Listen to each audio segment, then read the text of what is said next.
situation that they were told so in the situation. The whole point is it was a wrong shooting because they have it. That's their word for that. Where they were trying to get her out the first time, which was like I forgot what it was, and it was misconduct or something. I mean, what's his name? The guy up in New York that got killed, the big dude. He was committing a crime as well. So, I think people are outraged at the fact that these are people who are listen to the crime that he had.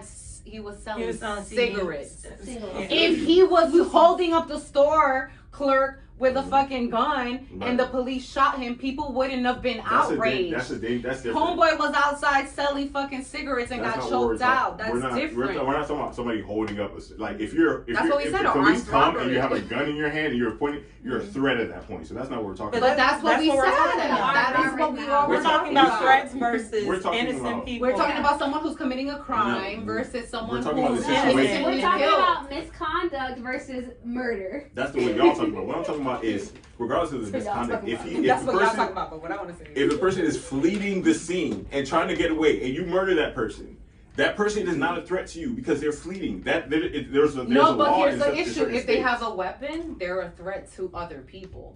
I understand that, but it's still not still against the law to shoot to kill that person. Why do you think they let the cop off? That guy that was at Wendy's that ran away. Why do you think they didn't get in trouble? Because he had the taser and he was running away. But people were still outraged. So they were outraged, but the cops don't get in trouble, and it goes away. I'm telling you, how quickly did that go away? How quickly did that go away, though? The situation of realize. And no one got charged. How quickly did that go away compared to George Floyd? People were fatigued. People were tired of fucking. At that point, this was like at that boom, point, boom, boom, boom, boom, boom, boom. People were tired, bro.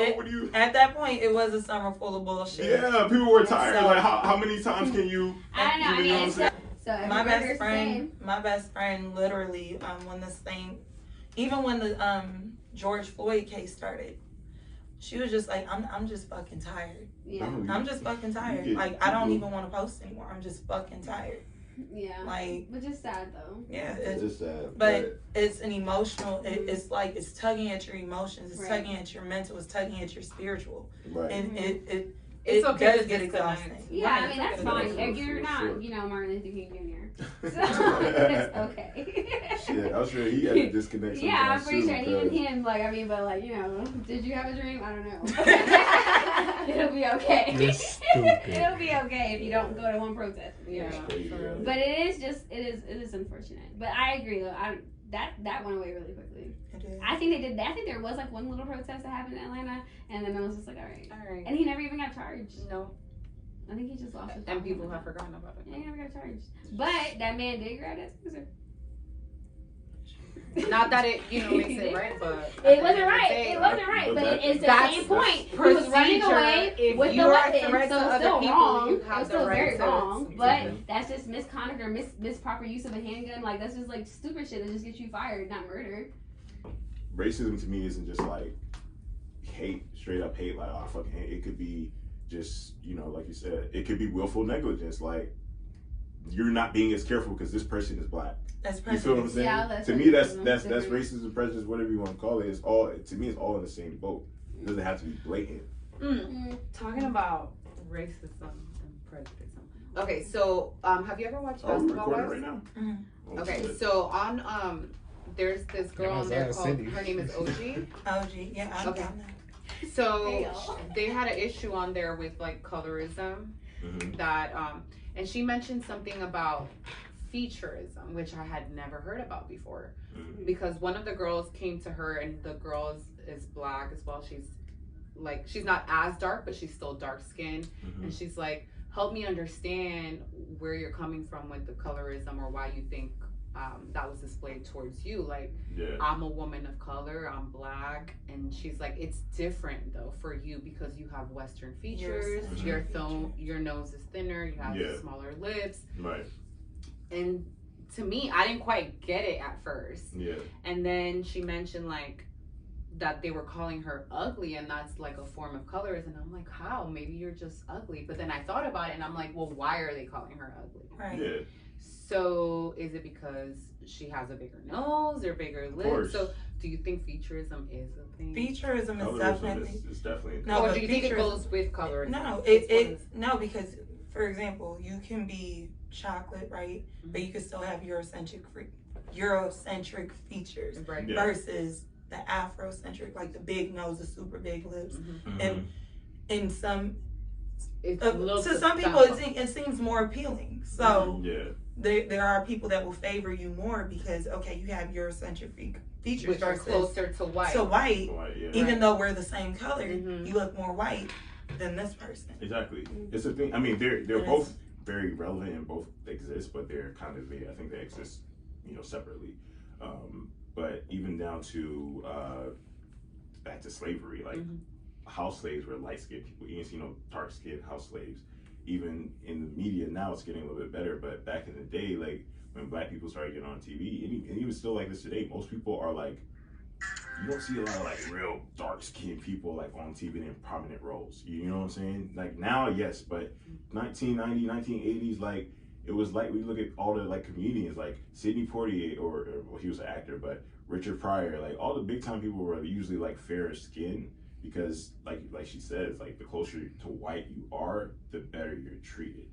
So, like my family, for the longest, I could say, when it comes to color, we're good on it. Like that's not an issue. But when it comes to features, people like, your nose is too big. This person's ears are too.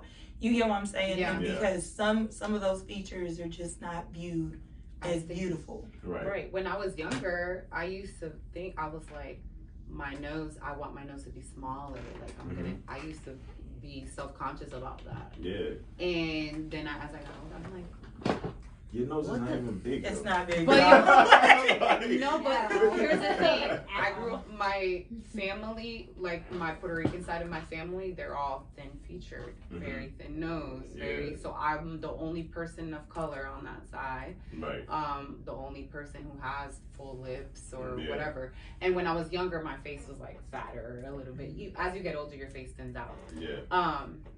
But yeah, so I had self-conscious things about that, and I even had a guy one time tell me like, if you had a bigger nose, you'd be ugly.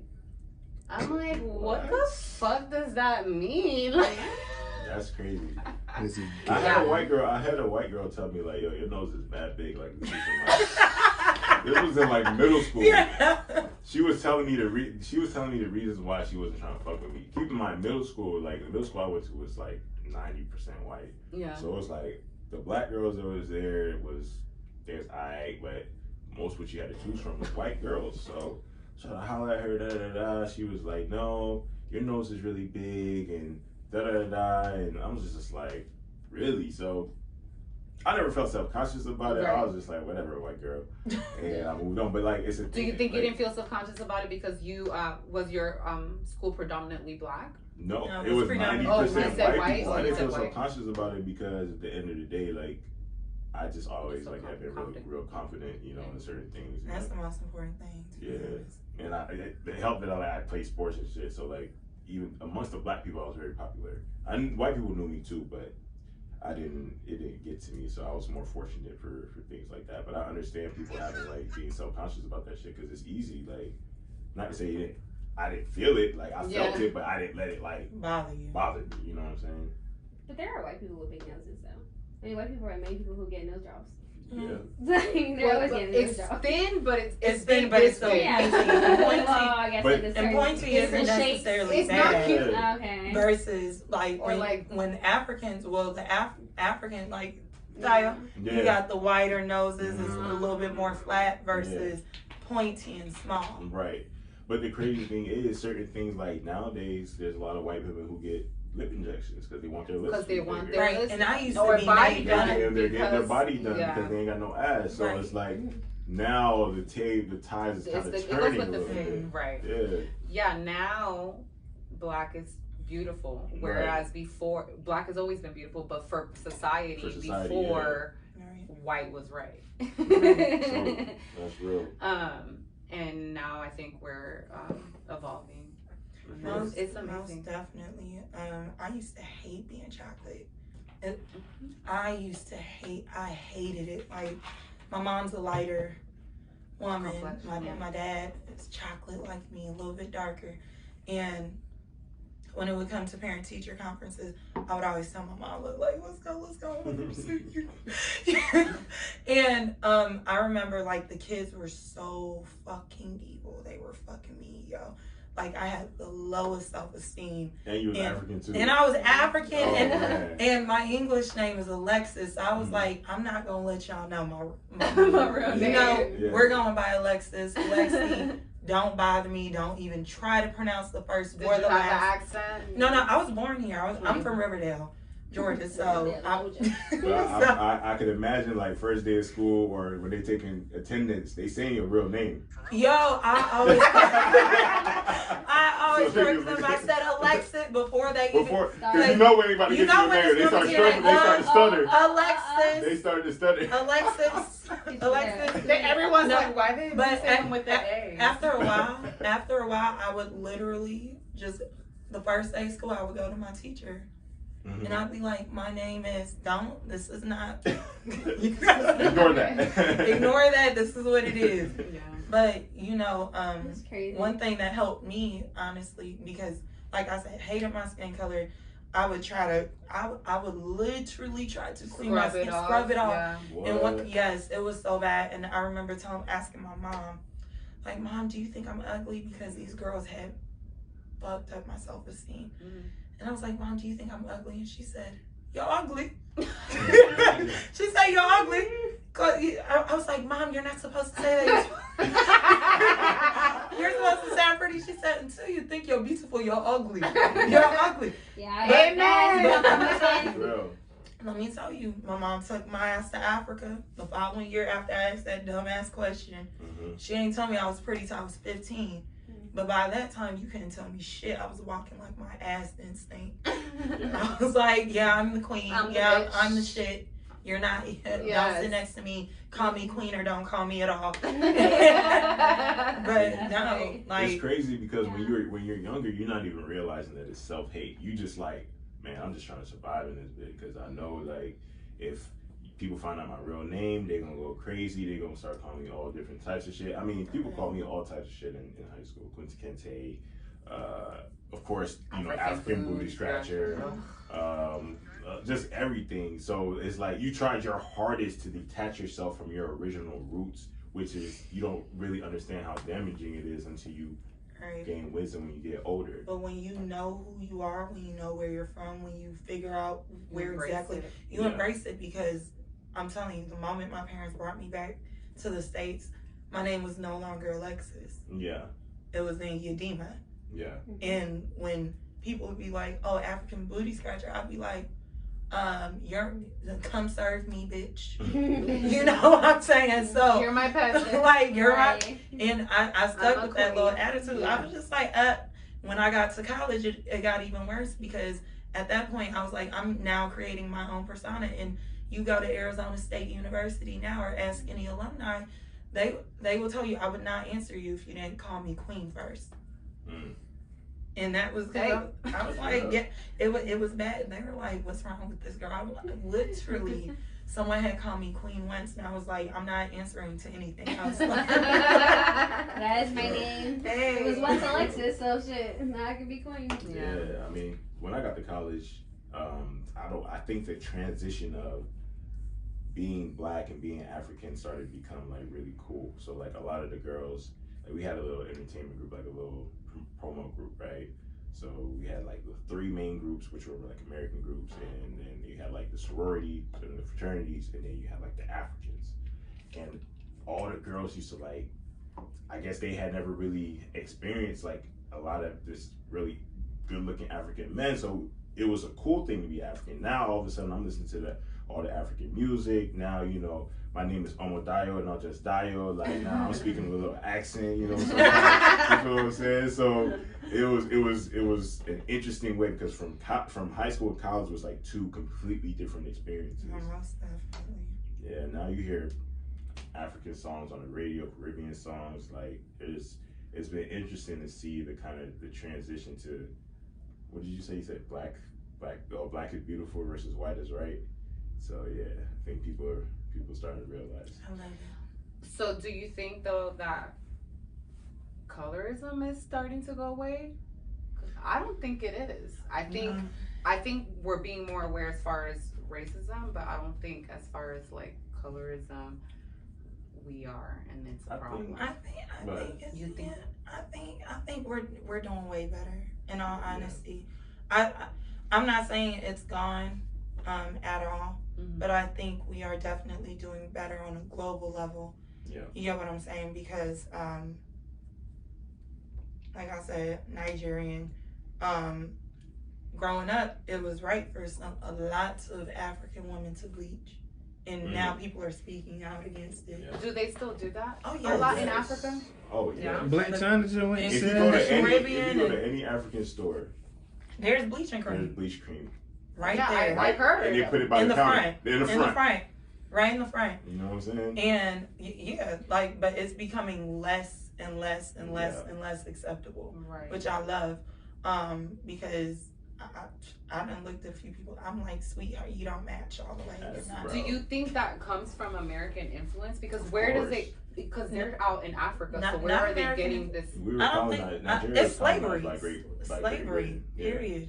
Slavery. Period. The slavery has had an effect on every black person. Here, it has affected them mentally in a different way. In Africa, it has affected them differently in a mental way.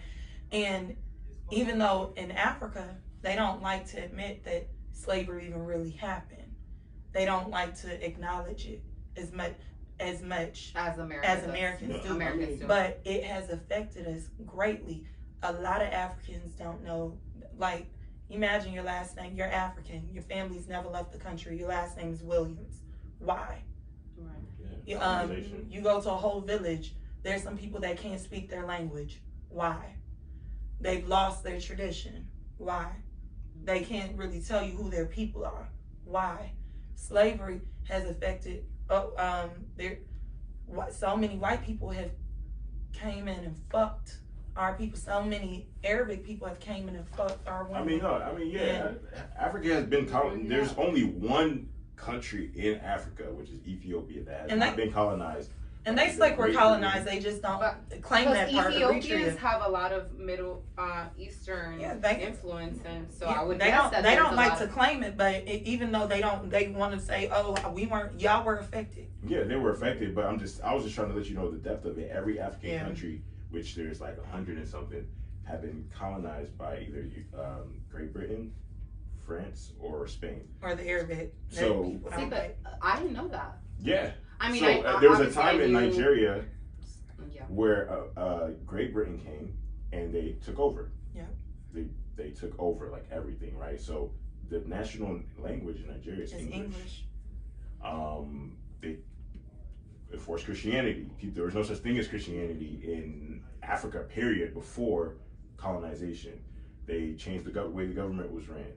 There used to be monarchs and kings and queens. There's no more of that. So like, that's why you see all these things. That's why, it's still white is right even in places like Africa. You know what I'm saying? Right. And they didn't start letting go of Africa until the 50s and 60s. So it's still very, very new. The first African country to release was Ghana 1958. So it's like, freedom is still fairly new to us. Yeah. And colonization is just just less harsh form of slavery. Yeah. Mm-hmm. They're not beating you and forcing you to work. I mean, they probably did that on isolated incidences, but it's not the whole masses. Right. It's just another form of slavery, because you don't have the freedom to kind of. They come to you and say, we're going to help you. We're going to introduce these things that can make your life better, but it honestly has not. I don't really see any benefits to any of the things that. If you look at Africa or Nigeria, I can't speak for all of Africa. But when you look at Nigeria, right, if you look at pictures from then and now, the value or the quality of life has gone down drastically, which is ridiculous. Yeah. It's deep. And they don't like to talk about it, but a lot of the coast of where slavery actually happened, right next to it, and people legit don't like talking about it, but it is crazy. It is crazy. But yeah. So let's do the introduction. Okay, and talk about it. We didn't do the introduction yet. Welcome back, everybody. You already know what it is. It's the Mixed Feelings Podcast. I'm your host, Yadima. And I'm your host, Rebecca Rose. And we have a special guest today, as always, the lovely Yadima. Yadima, what's up? My favorite artist. Girl? This month. It's probably going to change next month, but this month is my favorite artist. Appreciate it. So I'm going to let you do your intro. So my name is Yadima, and I'm an Afro R&B artist. And yeah. Afro R&B. So can you tell us a little bit more about that? Afro R&B.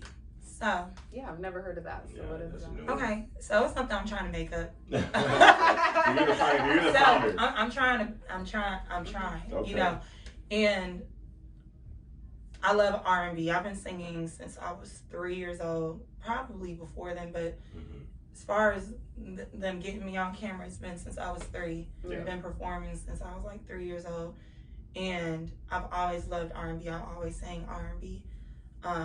The Afro part didn't come until later when I moved back to Atlanta to pursue music. And DeVito's If was popping. They were like, "You're fucking African. You need to get into this Afro shit." Right. And I was like, "But I still want to do R&B." So I was like, you know what? I'm African, but I still want to do my R&B. And I'm not going to pump fake and act like I'm super African because I'm not the most African person. Right. So I'm going to do something that gives me the Nigerian American experience. In the middle, yeah. Incorporates both. Yep. Okay, that's dope. So, I guess what you say you've been singing since you were 3. What was it? Just something that you just did naturally, or is it something that you feel like necessarily, drew when you hit towards? puberty, that voice been changed? Yeah, it did a little bit. I don't know what happened. No, it was natural, honestly.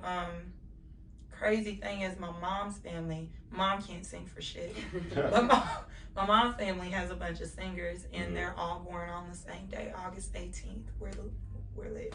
Oh wow! Yeah, that's you're August 18th too. Oh, wow, it's like 5 of us. Wow.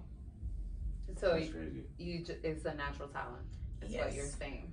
You always had. August 18th. What's that, Leo? Okay. Period. Ooh. Shout out to Leos. No wonder you like to be called Leos queen. are cool. Leos are cool. Right? Yeah. Yeah. Leos are cool. They're a little headstrong, but they're cool people for the most part. So, are there any artists that have influenced your singing career? Yes, Lauryn Hill is definitely number 1. Shout out L Boogie. K Michelle, a lot of people are like, why? She's a little bit underrated. She's very underrated, but she really inspired me in the sense of giving people something they can feel. Yeah. You know what I'm saying? Like every song she has has always made me feel something. And when it comes to music, for me at least, my main goal is to make you feel something, whether it's happiness, whether it's sadness, whether it's just love or warmth. I just want you to feel something. Yeah. Who else? Monica, because she's from Sashay. And Beyonce, because she I don't know, she's just the queen. What about Mary J? What? I love Mary J. Blige. Don't get me wrong, but it's not like she was heavy. I listen to her a lot. Like my mom loves Mary J. My mom thinks she's Mary J. Blige, so I had no choice but to listen to her. Yeah. But it never hit me. True. And I think maybe it's because I was super young. I don't know, because I was young with Lauren. I don't know. I think Lauren is just timeless. She was appealing to younger women as well. I think Mary J, her shit was deep for it was people her age going through that shit. Yeah. Like she was on some deep shit. Lauryn Hill, she had some deep shit too, but she was also on some spiritual type of vibe. And that's something everyone could use. Exactly. And then as far as my afro goes, that's what I was gonna ask. Burna. I love Burna. Yeah. I love Wizkid. I love DeVito. Yeah. What's is there underground or underrated artist, Nigerian artist or female Afrobeat artist that you rock with? underground. Thames isn't underground anymore. I mean, a lot of people don't know who Thames is. Thames, I fuck with Thames heavy. Yeah. There's a couple of artists underground that are Afro that I fuck with. Mm-hmm. There's this young lady in New York named Africane. Africane. Okay. Yes. Beautiful voice. Ange Somo. Who's that? Ange Somo. She is from Equatorial Guinea. Okay. Amazing, can sing in English, Spanish, French, just dope. Never heard Afro beats in Spanish till I heard her. But she's mixing Afro beats with Spanish? Yep. Oh, that's wild. And she lives in DC. Really that's dope. Wild. Wow. I didn't know Really dope. I feel like my brain might be like I don't even know what she be saying, but I be like, yes. Wow. And you feel like salsa and all that, yes. Yeah. That's crazy. That's crazy. Well, I mean, all that music to begin with already has like Afro in it. That's true. So yeah. And merengue. Yeah, it's not too. So it doesn't sound off or different or anything. Right. It's right. Just, I love it. It has the instruments, drums, all that. True. So, I guess, how do you feel like about the current state of R&B right now? Like, I know a lot of people talk about like R&B is dead. It's not really. It's really more turning into like pop than anything. There are some few artists. But honestly, like, it's what coming artists back. are popping right now, though? It's coming back. Jasmine Sullivan, Ari Lennox, Queen Naija, like Queen Naija. Yeah, like all these artists, they're coming back. At first I was just like, y'all got me fucked up because this is not R&B. Right. But now. I'm really you think it's gonna get back to like how it was in the 90s? Probably not, because the 90s was a completely different time. Yeah. Same thing with rap. Right. It's not gonna be the same. No, rap is trash. Rap is trash. But at least you still are some artists now. You still have real artists though. Very few that are out there. Like the underground artists, yes, I still rock with them. But the ones that are out there, I can be a rapper. Of course, anybody can be a rapper. As long as you can talk. But that's the problem. As long as you can talk, you can be a rapper. Like Yachty. I even like some of them are good. Like there are some people that I've heard, and I'm just like, why are you? No, I do agree. I do. There was this one rap song I heard the other day. I don't even know who it was. But I don't know what the fuck they were talking about. I was like, y'all sound depressed and on drugs. That's what I was gonna say. A lot of it is depression, like I wanna die, emo. It's like I'm emo kill rap. you. It's like they took punk rock and rap and just merged it together. They're on drugs. It's the drugs. You're not even depressed. So it's the drugs. Do you think it's because we're older, so we're like, we don't fuck with that? But there are people because our when I think age about that it, it's just like, when I play the music I used to like to listen to, and I would play it for my mom, she'd be like, oh, it's giving me a headache. And now it's like when I listen to newer music now, so I'm like, oh my god. But I think about it like when I was young, when I was like 10, I was listening to Jay-Z. I was listening to Lil Wayne. These niggas were actual rappers. Like they would say shit like, oh that was fire. That's a fire. They were lyrical. Right. These niggas now they don't even rhyme. They don't even rhyme. They just be saying anything. They don't even rhyme. They not even trying to say all they talking about is Xannies and Xannies. That's all they talk about is drugs. Like Lil Wayne might have been nasty with some shit. Jay-Z might have been talking about some gangster shit. But the point is, some shit was being said. Some shit was being said. These people ain't talking about nothing. I put my thumb in her butt. Like, bruh. How do y'all feel about separating the artist from the person? Because I feel like that's a notion that people talk about a lot of the times now. Separating the artist from the person, which basically means like being able to appreciate their art. Even if they did something wrong. I think we do it all the time. I think we do too. No, I'm saying, how do y'all think that's an acceptable removing the art? Yeah, to a certain degree, because the art does something spiritually for people, right?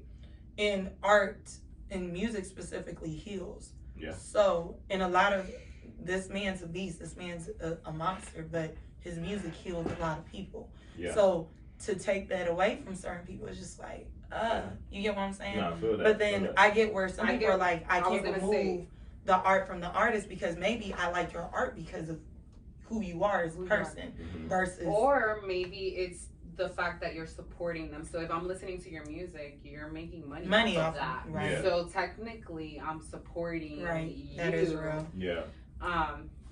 But I feel like we've done it with Chris Brown. Yeah, of course. We do it. Yeah. We did it with Kobe. We did it with. I mean, I pretty feel like much all great people. If they're great, they get away with it in the sense that we will still support them, despite that. Now, if you're a regular trying to make it, then we're gonna cancel your ass. Right. Yeah, I mean, so that's the thing. Like you mentioned, like or people like people. Part of the reason why people like people because they like who they are as a person. And I always like people are talking to me about celebrities like, oh yeah, he would never do that. I'm like, you don't know this nigga. You know their music. You have never met this nigga a day in your life. You do not know but people these feel like people. they do because they connect to the music, but they don't really. They don't really. Yeah. That's their job to make you feel connected. If you listen to this shit, you don't feel connected. Then they're not gonna sell no records. So it's like I've heard Beyonce sing the national anthem and done teared up before. Man.